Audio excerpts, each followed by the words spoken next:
International Media Studies program at the Department of Communications at Brigham Young University presents another program in a series of panel discussions. Today's topic is Reporting the United Nations. Moderating today's discussion is Program Director John Hughes, Pulitzer Prize winner and former editor of the Christian Science Monitor.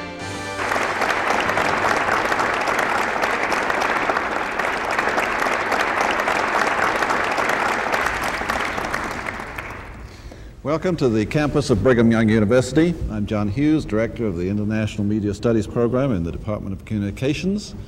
This is the latest in a series of televised discussions on international communications topics. And today our topic is Reporting the United Nations, a discussion of how well citizens are served by media coverage of this international organization.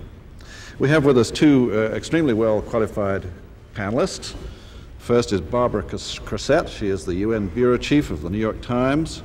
She's been a senior editor at the New York Times, a correspondent in the Times' Washington Bureau. She's been Deputy Foreign Editor and Bureau Chief in New Delhi and Bureau Chief in Bangkok. She's written 2 books on Asia, and she knows her way around the world as well as the United Nations. Our second panelist is Shashi Tharoor, a senior UN official. He's currently Special Assistant to the Undersecretary for Peacekeeping, which means he's involved in all the peacekeeping operations, but he has led the team responsible for peacekeeping in former Yugoslavia. He's not unfamiliar with the humanitarian operations of the UN because for several years he headed the Singapore Refugee Office of the UN during the boat crisis in Southeast Asia. He was born in England. He's a national of India. He was educated in India and the United States. And he's an acclaimed novelist, a prize-winning novelist, although I suspect, Shashi, you haven't had much time lately for writing books. Right. Let me ask Barbara first, and then you, Shashi. I should declare an interest. I spent a year last year as an advisor to Boutros Ghali at the United Nations. But the thing that intrigued me was all the public opinion polls show that in broad terms, the American public, for example, supports the United Nations. How come all this controversy and all this criticism? It's a terrifically interesting question because it even bothers the people who take the polls. Just about a few days ago, I was asked to take a look at the questions for the next poll just to make sure that there wasn't something wrong about the way they were asking the questions.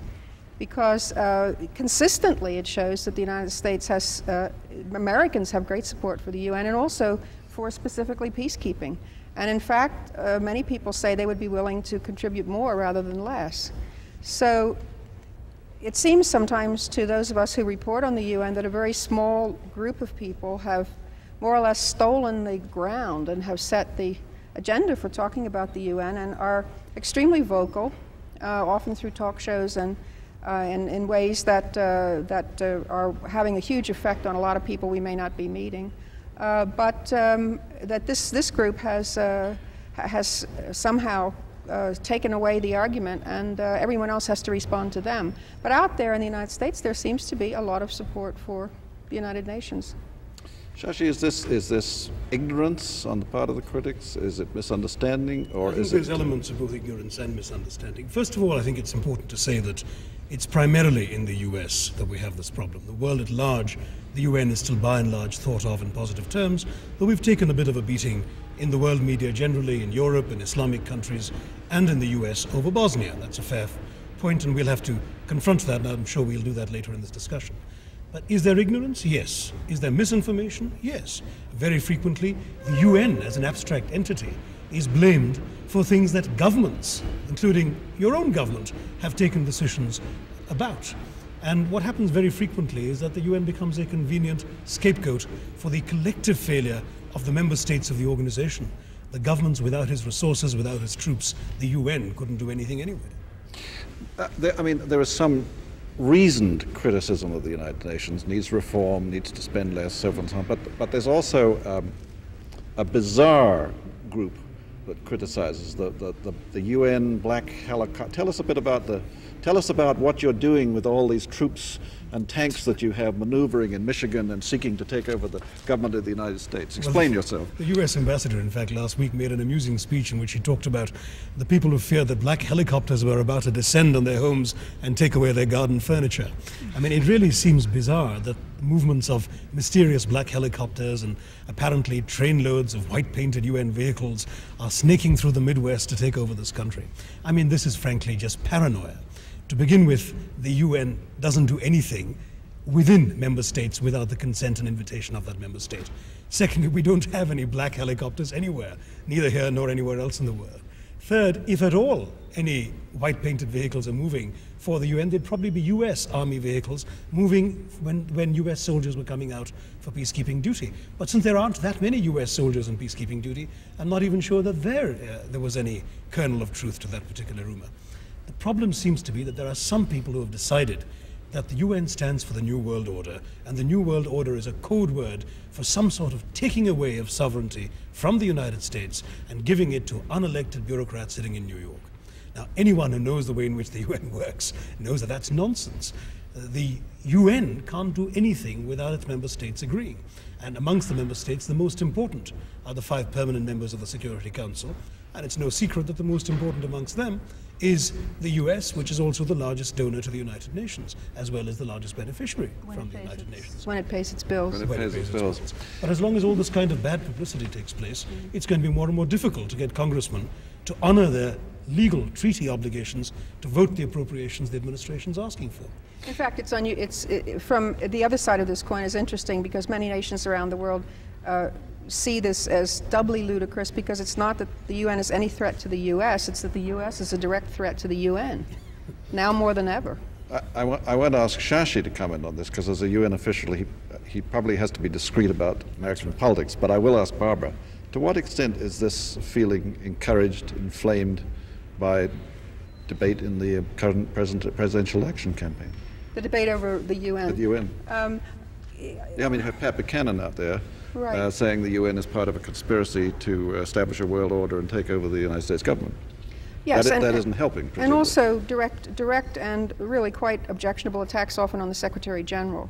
Our foreign Dole, Robert Dole and his wife Elizabeth Hanford Dole have both said on the stump, our foreign policy will not be made by Boutros Ghali. A completely pointless, again, because of what Shashi has just said, accusation because that's just not on. It can't happen. The American diplomats at the UN say they would like to, this is Clinton administration people speaking, would like to bring a positive campaign for the UN into the presidential campaign, make it part of their foreign policy agenda in this political debate. But the Clinton administration hasn't really done that yet. So again, I think here, when I said earlier, we've given the ground to the extreme critics.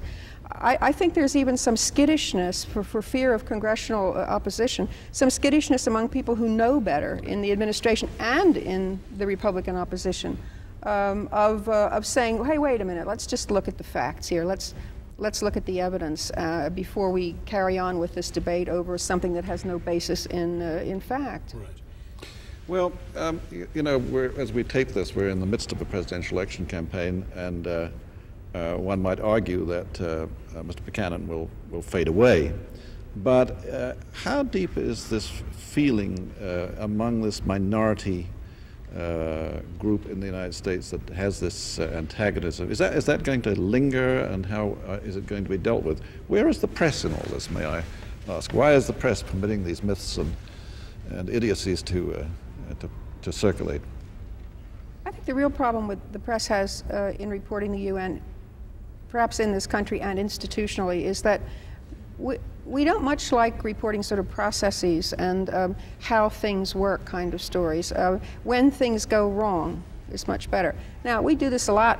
We have sort of attack dog attitudes toward our own government and everything else. This is fine, and as it should be, advocacy journalists or just plain good journalists go around turning stones over from local government all the way up to Washington, and that's fair enough. But Americans know the other side also. They see local government at work. They live in the society, and so you can take a fair amount of hard knocks, and people don't become paranoid, which was a good word about our own government. Some do, I'm sure, as you know.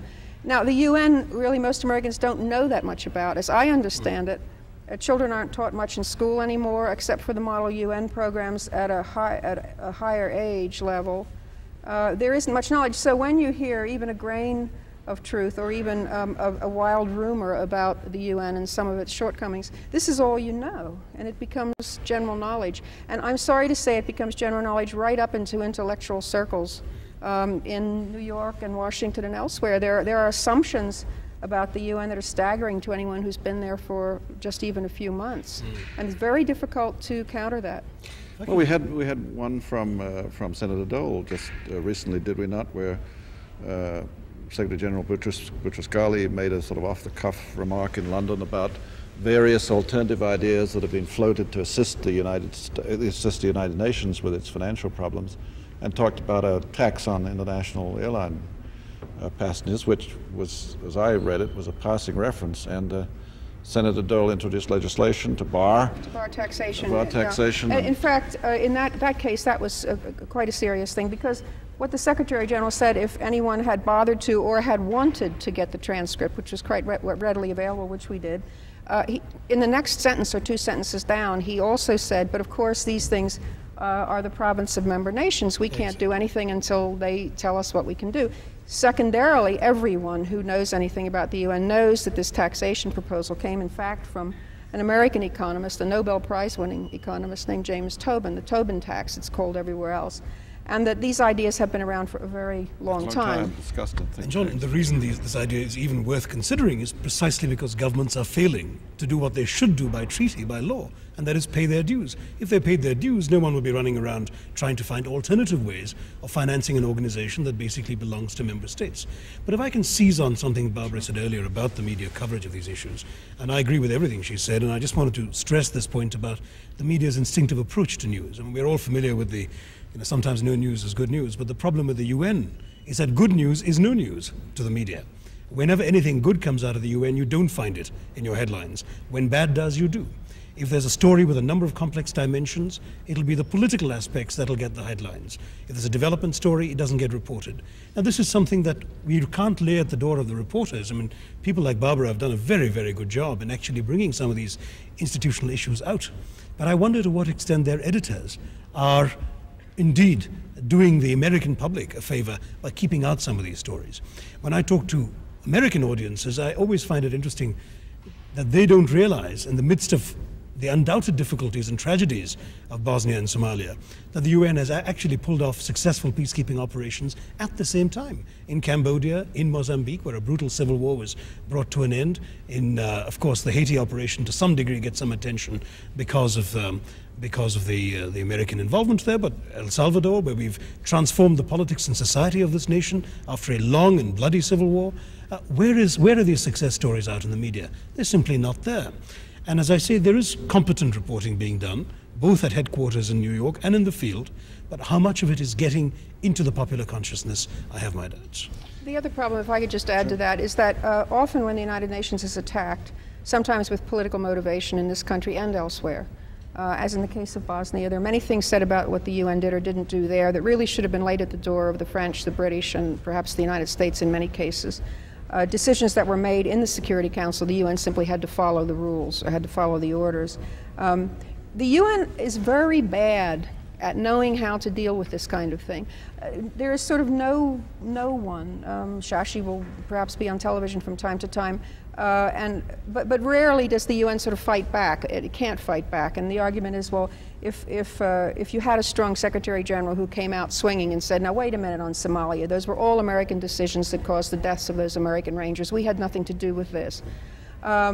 The danger is that this creates a worse problem in Washington for the UN. Who is this person telling us what to do with our policy or what we did or didn't do? So the UN is in a difficult position. I don't think they handle very well how to deal with media phenomenon, but somehow this is a missing link, and so the reporters are certainly not there to defend the UN. Right. That's not our job.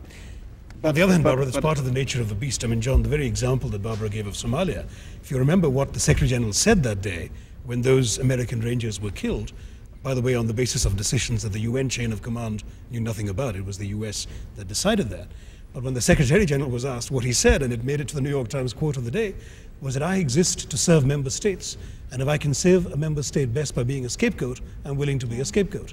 That is, unfortunately, inevitable, the Secretary General did the right thing by the standards of the UN, because the UN is a body that exists because of member states, it serves member states, it works with governments, and the Secretary General has to cooperate with these same governments to get all the other things he needs to get done.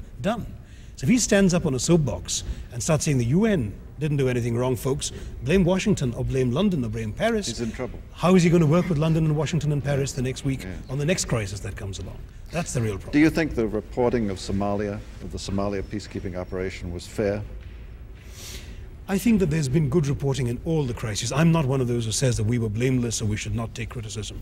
But I think if you look at Somalia, certainly the disproportionate impact of the deaths of 18 American soldiers has to be seen in the light of the fact that there was in fact a humanitarian miracle that the force had pulled off before that. Aid had been delivered, you no longer saw babies dying on television, the famine was over, food aid was being provided. In various parts of the country outside the capital, Mogadishu, people were able to stitch together their lives again.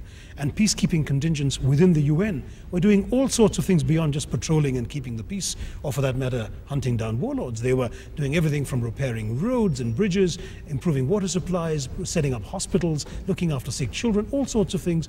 Even if it went beyond their mandates, they were doing this. All this got unreported or underreported while the world focused obsessively on one particular military incident that resulted in American soldiers being killed.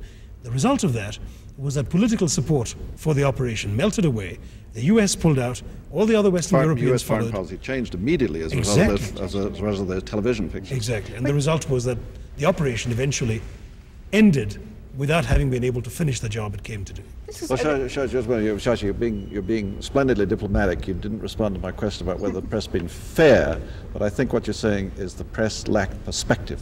It certainly lacked perspective, some of the press. And in describing Somalia in those terms as a colossal failure, it led in fact to fulfilling that prediction. It made the operation a failure through its depiction of it from that very narrow perspective. Another thing I think is important, and this, all foreign correspondents, and you probably remember too, being annoyed by how much of reporting on foreign affairs and foreign places and foreign developments is based on American policy, whether it's State Department or Capitol Hill, and that you feel that you have to focus on the things that are of interest in Washington. Often the stories emanate there, because we have a huge press corps there and the television access and so on, and the politicians know how to use this in this country more than anywhere else.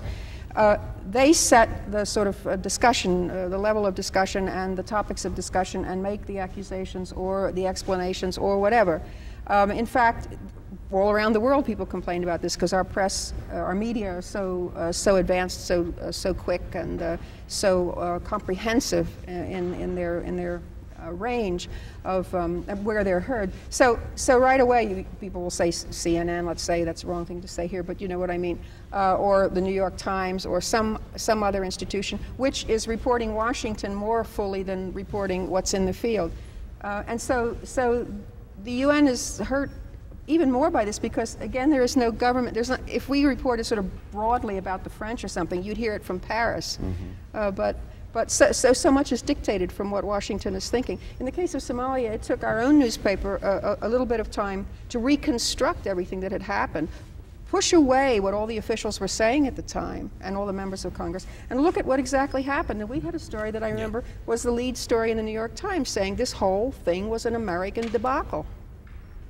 But that was several weeks after the fact. And the perception has certainly sunk into the popular mythology that it was a UN chain of command failure. In fact, that's right. Now it's a political axiom in this country. Any American politician will tell you, we can't put American soldiers under UN command because look what UN command did in Somalia. And in fact, it was not UN command, exactly. Sure. The other thought, though, that's worth mentioning, it seems to me, is the way in which the media can actually have an impact on UN policy. I mean, you know, when we hear all this talk about expansion of the Security Council, I'm sometimes tempted to joke that the Security Council already has a 16th member, and that is CNN. Barbara mentioned it. The fact is, if you look at what happened in Bosnia, there was no question that television was driving the agenda there. You had a peacekeeping situation of the United Nations where we ended up with 87 Security Council resolutions and a further 87 presidential statements of the Council. Unprecedented. There is no operation that comes even close to 1/10 of that. Why? Because the cameras were there. They were broadcasting daily, several times a day, each little incident as it occurred, and they were making it impossible for the Council not to react to these events around the world. And that's been a very important contribution of the media. Some of what they did was entirely laudable, and it was important to stir the conscience of the world. Some of it, of course, was less helpful, because one thing television is very good at is showing suffering, is showing tragedy, is showing the visual impact of a war. And if it bleeds, it leads, the old line. But the fact is that it's not very good at showing context. It's not very good at showing complexity. But we've been sitting in the Security Council as UN officials, while an ambassador from another country thumps the table and says, I saw this on CNN half an hour ago. Why haven't you done something about it? Why can't you report to us about it? And we have to explain that the poor general they've seen wearing UN blue hasn't yet gone back to his office to send us a cable to tell us what to do. But CNN has already stolen a march on the policy debate. And this has resulted in some very reactive policy making on that specific issue, because that specific issue is where the cameras were. If the UN was a scapegoat in Somalia, it certainly was a scapegoat in Bosnia. Absolutely. Why is there such a problem of public perception? I mean, did the press do its job? Why is there this problem of understanding that for 3 years Western nations and the United States dithered and really was incapable of making a firm decision, and injected the UN into a situation which it was not prepared to cope with, which it was not able to cope with? Why is there such an information gap on that? Was that because it was too tough a story to report, or was it a story that was reported but somehow people didn't get it, or was the opposition point of view so persuasive that it ran over I mean, what was the problem there? Well, Shashi was there a lot of the time. I wasn't, but I have heard some interesting things. Again, to go back to what I said about a certain group of reporters are around the policymakers in Washington, right? Some other reporters are out in the field, and often they are speaking to the contingents of the countries from which they come. I think the UN field staff for the information officers are getting much more outspoken and often much more informative, so there is another way to get information. But basically, a reporter will often get the most immediate information. Maybe not, you might not say the best, I don't know, I'm not to judge, but the point is it's information coming from an interested party. And so this is the story that's written. And the people in the field are obviously not always going to do analytical pieces about policy, because they're there, counting bodies or watching, rockets come down. They're reporting what they saw. They're reporting what they saw, and then they're often going to military people on what used to be in the old days our side or their side or whoever's, for information, for factual information. And then of course the policy analysis is coming out of capitals and various capitals where what we call a spin is put on it by officials there. Now, I'm not saying reporters are so stupid as to not know this, but out there in mid-space, there sort of there aren't a body of people who are equally distanced from all of these things, except perhaps correspondents at the UN, and then often we are also daily involved with what the Security Council is doing that moment and so on. So a big, broad stand-back look at this. Exactly. Doesn't always occur until after the fact. Eventually it comes out. In other words, TV shows you the trees but misses the wood, and that frequently happened. I mean, we've had a number of instances. The most glaring that comes to mind is when a leading American news weekly and 2 of the 3 networks actually managed to contrive to give their viewers and readers the impression that the Serbs had destroyed this great old bridge in Mostar, the Stari Most, the old bridge, when in fact it had been done by the Croats who were fighting their own battle against the Muslims at that time. It was just too much for those who were editing down the dispatches that came from the field and writing the lead into them to imagine that there were such complexities that there were 3 sets of black hats on this particular incident. And so there you were. You had direct misinformation going through. The other problem though, John, if I can just, there's a structural problem here, is that when people see soldiers on their TV screens, they naturally expect the soldiers to be soldiering. They see these soldiers there and they say, why can't they stop the war? Nothing was done to really explain that these soldiers were being blamed for failing to do things they were never mandated or equipped or financed or paid to do. They were not there to go and stop the war by force. They were there to deliver humanitarian aid. They were there to work with the parties. They didn't have any enemies. They were supposed to work with both sides as partners in this conflict. Now, that's not the impression that comes across when you have TV correspondents pointing to bodies dying, people dying and suffering and shelling and so on, while these soldiers in their white tanks and their UN blue helmets are apparently portrayed as so ineffective. They weren't being ineffective, they were doing their job, because the governments, ultimately that decide what their job should be, had not given them either the job to stop the war by fighting, nor the troops or the resources or the money to go out and do that. And this message never got through. And the governments were also vetoing the air you would hear often, why don't they bomb these people, or why don't we do this or that? And some people would have done so, but very often those same governments with their soldiers on the ground, not including us at the time, were saying no. Well, Barbara, it puts our troops in danger. Actually, some of those governments were saying yes, but as soon as there was some air action and it affected their own troops, did they not put pressure on the UN to pull back? Sure, John, but it's understandable. I mean, those who were advocating airstrikes a lot in the media were guilty, as an American professor put it, of the same sin as modern courtship. They wanted gratification without commitment. And that was the real problem. When you have troops committed on the ground, and you have somebody else willing to drop bombs and fly away, well, it's the troops on the ground who wake up the morning after and live with the consequences. So clearly the commanders of those troops on the ground had a moral responsibility to them. What the world could have said was, look, the strategy we have tried, which is not to try and end the war by soldiers, but to try and alleviate the consequences of the war for the suffering civilians, that strategy isn't working. Let's pull the soldiers out and then we'll be free to bomb. That the world didn't find the political will to say that for over 3.5 years.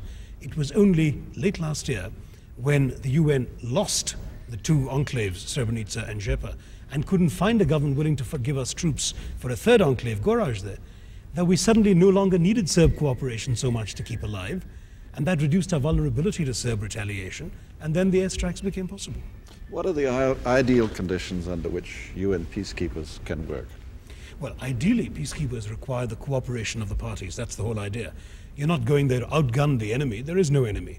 You're going to go there not seeking victories, because the only victory you want is peace. You're going out there to work with the parties together, and with that, you're usually going with numbers far fewer than the actual combatants on the ground, with arms and equipment far lighter than the combatants have. You're going there because they have decided that they fought themselves to exhaustion and they need you as a third party to come in and help keep the peace. And that didn't happen in Bosnia? That didn't happen in Bosnia. In fact, ironically, we spent 3.5 years sending in peacekeepers where there was no peace to keep. And right now we've sent in 60,000 NATO warfighters where there's no war to fight on the backs of a peace accord. A peace accord is the kind of situation in which peacekeeping can work. Barbara, is part of the problem that in the field, it's drama, it's color. News organizations have spent a lot of money to send TV crews and so forth and so on there. Poor old correspondents at UN headquarters don't cost as much, so the news organizations don't have the drama in their stories. Does their interpretation get rolled over by the reports coming from the field? I think frequently, yes. On a day when there's a major Security Council resolution and a major event taking place in some far-flung battlefield, what we call the color, the texture, the story with the sounds and the smells and the drama is the story that takes precedence. And increasingly, partly under the propulsion of television and for other reasons, increasingly even the print media, except for perhaps some journals that report after the fact, are following this, going for the action stories and the stories that evoke very much the atmosphere, which is a good thing also. And the institutional stories, the old-fashioned kind of institutional reporting, what the Secretary of State did that day, or we used to lead the New York Times in my lifetime with Secretary of State leaves today for the Middle East, as if that were a story. That's all gone now. And you won't read about where he is until something happens, and then there will be a news story pop up that says that Secretary of State did this today. And the same with these, so the daily operation of the Security Council, I think, I wasn't there at the time, but what happened after the end of the Cold War is, I guess the Security Council became really the focus so much of the United Nations. It became what people call Security Council driven, and people rushed to cover every breath, every word, that because there were so many major operations the Security Council was involved in. And then there was a lot of attention, I think. Now, again, that's shifted away a little bit, partly because Bosnia has more or less been taken over by NATO, although there still remains some very important UN functions there, which is another story that is headed for another scapegoat. Almost uncovered, though, isn't it? Exactly. Yeah. So. I mean, what can, to young people coming out of journalism school today, what should they be thinking about in terms of the way in which perspective can be added to these stories? I mean, we'll exempt the New York Times, which has a long-time commitment to covering the UN and does a fine job in my view. But across the board, do reporters need to dig deeper to try to get stories out of the UN? Do you need more experienced gatekeepers? Do we need to train gatekeepers who have more perspective and can make intelligent judgments about the drama and the color versus the background and the perspective?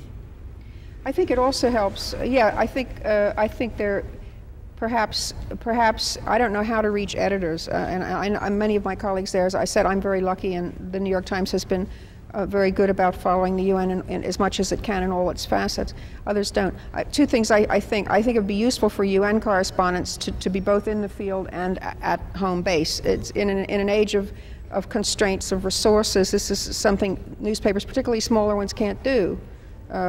Send someone to a place so that you understand the operation on the ground, where the danger is, where people are doing a different kind of job, and the operation. And also, that's the UN at work out there. What you're seeing in New York is not the UN at work so much as the nations of members of the UN making the policy to send the UN out to do something. The UN is operating out there. If we could marry those two theaters of reporting a little bit better, it would help, because it would allow an analysis to be built into some of the things that are happening.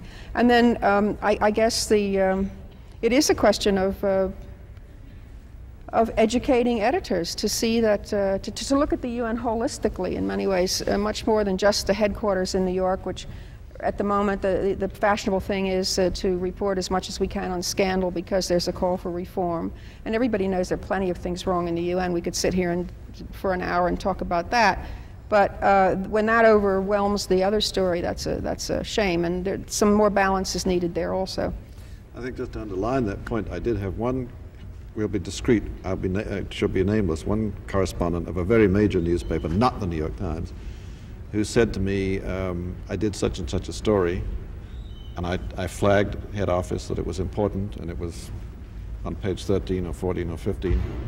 And within the month, I filed a routine story, a squib, and it appeared on page 1. And this correspondent was totally bemoaning the lack of judgment and perspective on the desk back at headquarters. Mm-hmm. Well, again, one of the things about journalism that I think we all say over and over again is that you don't know what else is happening on that day. This is another problem.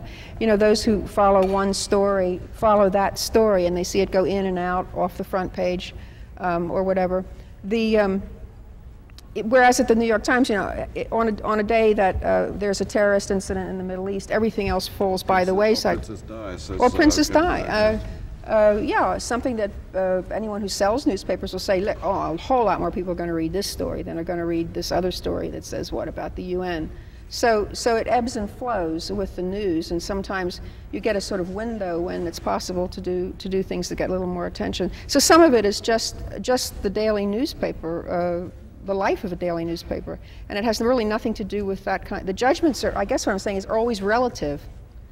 Whether they're informed or not, they're different every day. Is there another side of this coin? Does the UN make it tough to cover itself? I think so. What do they do? What does Shashi Tharoor do? No, back he doesn't. there? I mean, is he good? Okay. This is, right. I can sit here and say this is, you know, one of the few people, but nobody would believe me. But it's true. When I first got there, and I'd been overseas and I'd worked in this country reporting as a State Department reporter. At the UN, I saw an unusual thing. It's the multicultural mix, a lot of it. When you're dealing with information in an organization where many people come from countries where information is not something that they like to work with too much, and where newspaper editors or reporters are often in jail or worse, and there isn't an easy relationship with the press. A lot of this gets into the United Nations system, and I often thought that in the Department of Public Information there was a sort of sense of things were either secrets or they were publicity, but that there was very little in the middle. It requires at the UN developing personal relationships with individuals there who will talk to you really as a friend and always off the record, because the UN really does terrorize some people about talking to reporters. People actually live in real palpable fear of having been known to have passed anything on to a reporter. So these personal relationships have to be developed over a period of time. The institution, I don't think, makes it very easy. And if I can, just one tiny story that Shashi knows because I told him about it. The idea of getting some sense of what peacekeeping is into even my newspaper in New York. There was one occasion where I happened to be having lunch with a UN official who said, oh, wonderful thing happened this week. Yesterday, we had some peacekeepers from all over the world in a New York City public school. Yesterday, I said, thank you. Why didn't you tell me? Yes. Well, I must admit that sometimes we could be better at public information, there's no question about that. But I think it's not so much public information Barbara's talking about, it's really solid information. And there is a great difficulty for the United Nations, for the reason that I mentioned already, that we do serve governments, member states. Our first responsibility, therefore, is to the institution and the viability of the institution, and only secondarily can we, I must say, look to the interests of journalists. Having said that, I think it is possible to find a via media where you can be useful in a constructive way to a journalist while at the same time serving your institution. That's what I certainly try and do in my conversations with journalists. I have never knowingly said anything to a journalist that in my view would have harmed the United Nations. But at the same time I do know that if I only confine myself to telling journalists things that will help the United Nations, the journalists will stop talking to me. Sometimes they want information whether it helps me or not. And if I give it to them, then they will be available to me the next time I want to tell them something that will make the institution look good. That's sort of a culture which, by and large, it's difficult to develop in a multinational bureaucracy, in an environment in which, frankly, we are facing always the censorious eyes of 185 member states. It is so easy to step beyond the line. A very senior colleague of mine at the United Nations was publicly upbraided once by the American ambassador for a comment he made in an interview. And he was told in public, remember who pays your salary, or at least who should. Used to pay your salary. That's right. So the fact is, that is an important one. We have to remember who pays our salaries. Yes. Barbara, do you think that American news organizations really have been derelict in covering the UN? It seems to me over the years, the New York Times has made a commitment. CNN has kept a crew there. National Public Radio has tried to cover the UN. There are some other individual correspondents on different papers, Washington Post for a while, Newsday for a while, but it seems to me there's not, I don't think there is a single news magazine that has a permanent correspondent, an American news magazine at the UN. I mean, what's happening here? Well, I think, again, it's a question of what is the beat in the UN, because if it's just going to headquarters and staying there, then a newspaper might have a hard time justifying this, as foreign papers do. You know, if they send someone to New York, this person also has to report sometimes in the whole United States, but also on New York and maybe even Washington. So so a person cannot stay at the UN all the time. Now, if you can stay at the luxury that I have and a few others of staying at the UN all the time, having my office inside the UN, you know, I get to see it at work all the time, and I can collect ideas and things that someday may go into a report. If I had to just come and spend a morning because the Security Council is doing X or Y today and then run back to another form of reporting, it doesn't work. Beyond that, the UN is the world in many ways, and so it would be also good, and again, newspapers can't afford this, particularly smaller ones, to be able to go to follow a story out of headquarters wherever it takes you, to Southeast Asia, to Africa, and so on.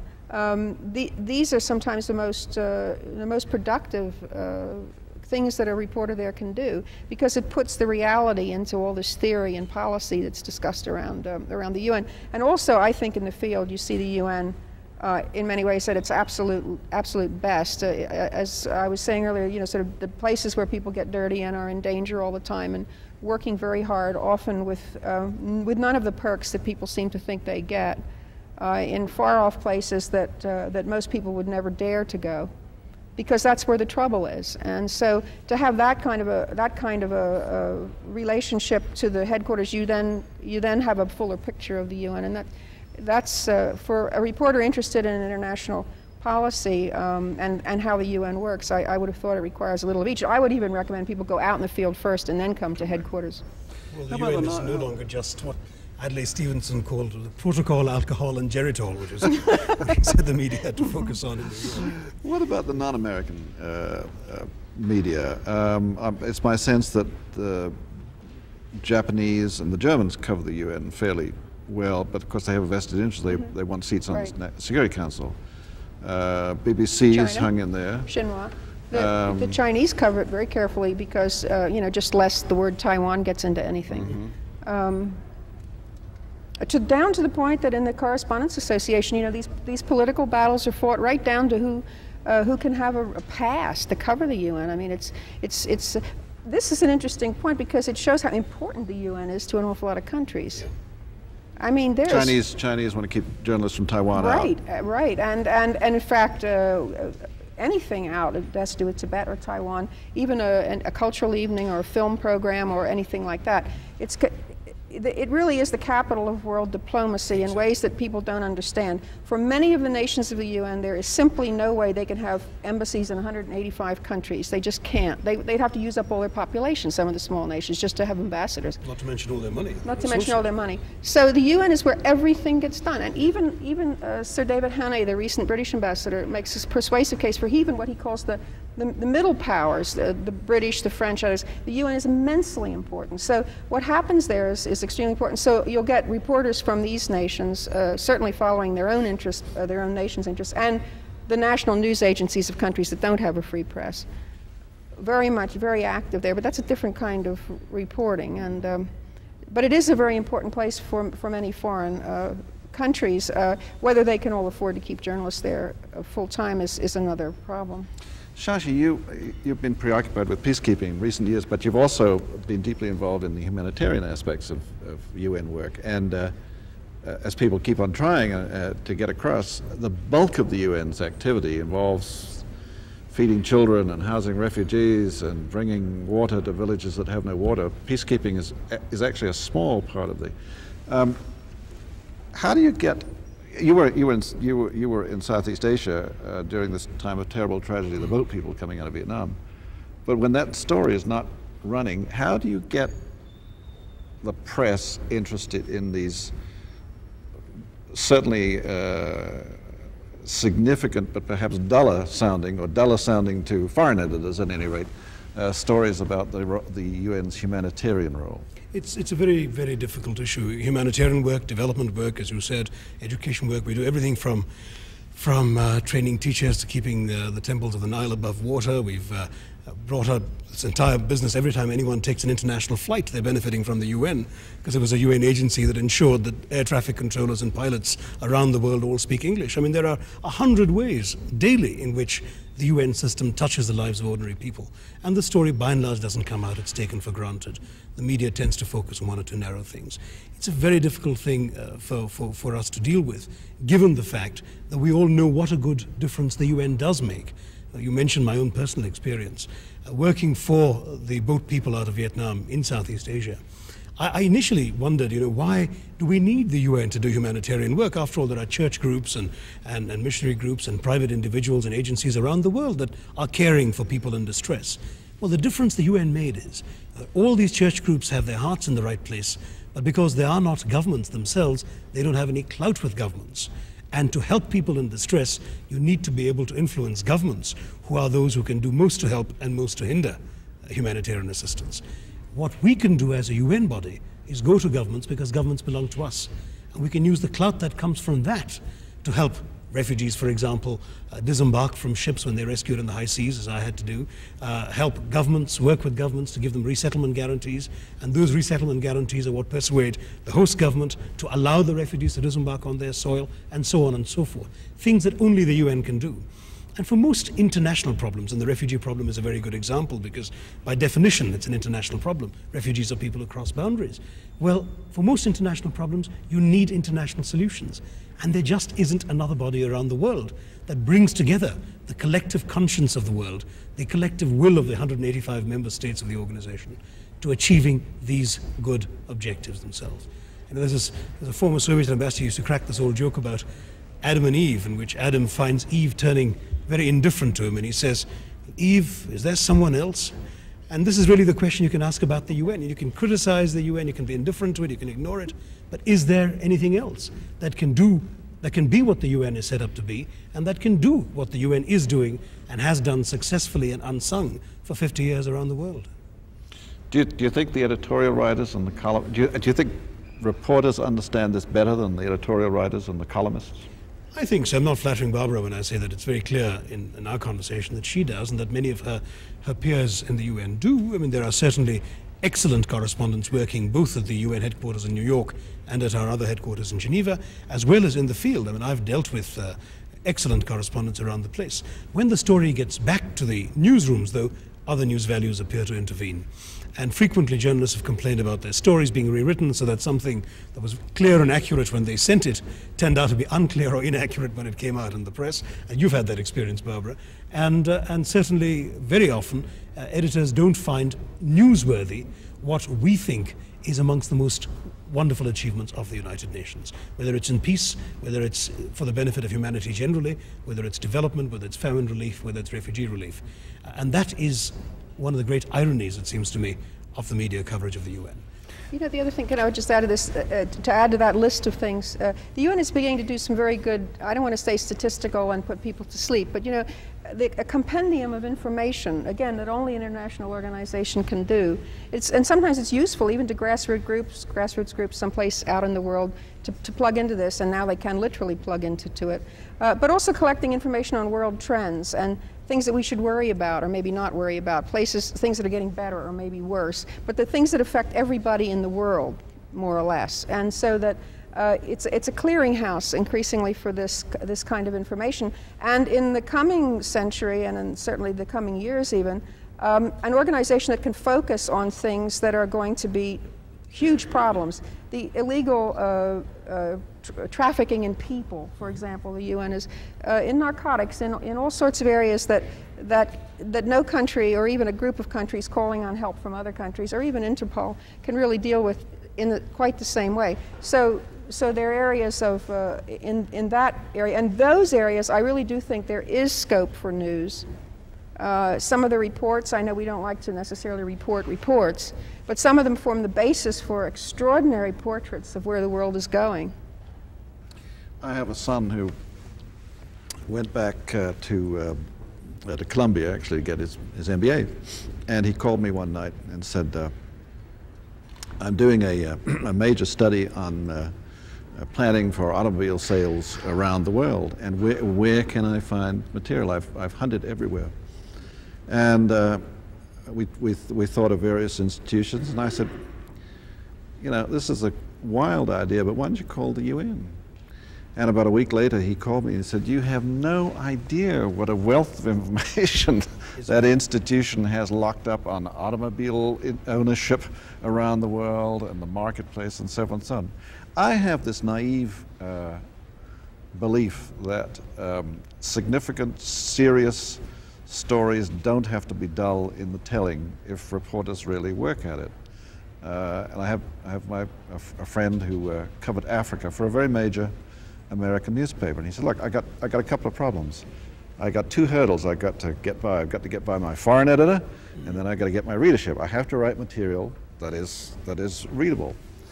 And then he said, you know, but there are certain stories that my conscience tells me I have to do. Once a year, I have to do the Nigerian economic story. Nigeria, largest country in Africa, it's important. But I have to devise ways to make that story colorful and relevant to my audience. And you have to go the extra mile. Isn't some of this lacking with some of the correspondents who cover the UN? I mean, they want to cover the razzle-dazzle, but don't want to dig. Right. Well, there isn't even always razzle-dazzle. Sometimes it becomes so institutional that it becomes introverted, and it's questions over. I hear reporters ask questions. Do the treaty bodies conform to rule something? And I think this person has been here too long. That's a real problem. But I think that the problem in UN headquarters often is, you know, someone will say, cover it like you were covering one of your foreign beats. And I remember saying to an editor, hey, well, okay, except that we don't have the Ebola virus here. We don't have village economies. We don't have, you know, environmental pollution in a river. Well, we do. We have the East River on one side. But the idea that it's a world, but it's not, you know, and it's difficult. Around the world, there are UN officials putting their heads to their pillows at night, having made a real, visible, reportable difference to human beings' lives in the course of their days. And that is a story that deserves to be told. What do you both, well, perhaps I shouldn't tempt Shashi to get into this, but at least, Barbara, how do you feel about the coverage of the great UN-US confrontation how well has that been covered? How well have reporters dwelt on the confrontational aspect rather than analyzing the root causes of the problem? Have they contributed to the public in this country, in the United States? Have they contributed to understanding on the part of the public, or is the public simply confused by this? I mean, I talk to people, and I've heard UN officials talk to people and say the United States owes the UN $1.5 billion for arrearages for programs that the United States has approved. And people say, well, how come nobody told me that? I think people have been told that. One of the irritating things many of a reporter is to have someone say, but you haven't written about this or that. But I have, and I have, and I have. What prominence it gets or whatever is a different story. There's some things. One, there's a kind of gap between Washington and New York, and we don't always combine efforts to look at the two things together, how the people at Washington are thinking and how the people out in the field are thinking. But I think one of the great emerging stories now, and this will get attention, is the anger that has been growing and will continue to grow in Europe and among other American allies in capitals around the world at this, what they perceive as the American ability, particularly in a presidential election year, to see the UN go under rather than to run the political risk of supporting it publicly.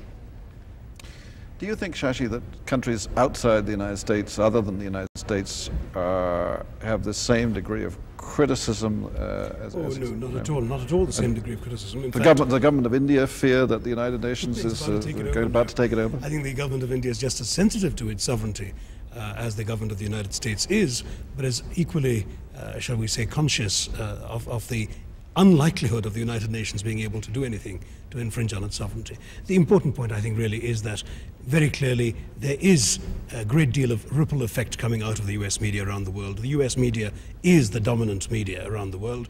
CNN is the dominant news channel, and so on and so forth. And when there is so much of negativism, often ill-informed, often unfounded, about the United Nations, it is bound to cost us elsewhere in the world as well. So we are concerned about it. We're concerned about it because we'd like the US, which invented the United Nations, let's not forget, to go back to why the UN is there in the first place and help it continue to do the good work that the US has consistently voted and supported in terms of decision making. Over 50 years. Over 50 years. And we'd also like to be able to continue to make a difference around the world elsewhere, which we can't do if our major contributor fails to honor its obligations. Barbara, how do you think this US-UN confrontation is going to play out into 1997? Well, every once in a while, I think that the hidden factor here is going to be the question you started with, whether the American people are going to start saying, well, let me think about this, or think again about some of the things they're hearing about the UN. Very cute little things happening, sort of, at least around New York City. Someone's worked out that every American owes the UN, what is it, $4.40? And people are sending in $4.40 times the number of people in their families. Checks are coming into the Secretary General.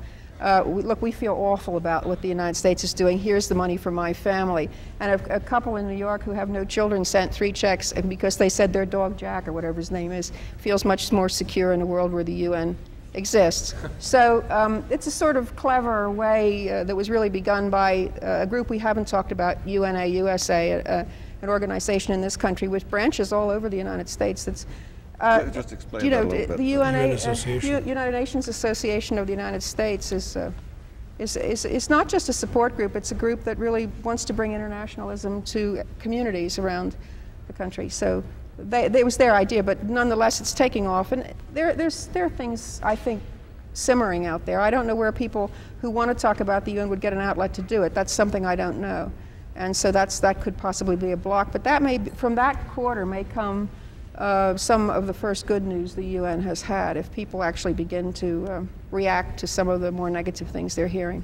Why are politicians in this country, who are usually so sensitive to the polls, how come the public is ahead of some politicians on this issue? A new poll that the UNA USA is conducting, in fact, is going to raise the question. In fact, another poll, also the University of a group at the University of Maryland has done, is actually beginning to raise the question about would you vote or not vote for someone if this person says that I'll pull the U.S. out of the UN. So it's coming, and some politicians are going to have to actually start answering for some of the things that they've been saying without, as I said, without very much factual evidence. I think when many Americans realize that their government is not paying its dues, that their government has given the British the wonderful opportunity to retaliate with a new soundbite saying the US wants representation without taxation, when they realize that other countries around the world are seeing the US as somebody that is failing to pay its dues for activities that it has itself authorized. When ordinary Americans realize this, they do feel a tremendous sense of disappointment. I talk to Americans whose politics range from the right wing to the left, when they realize that essentially their government that speaks for them is being essentially prevented by certain people in Congress from doing what's the right thing to do.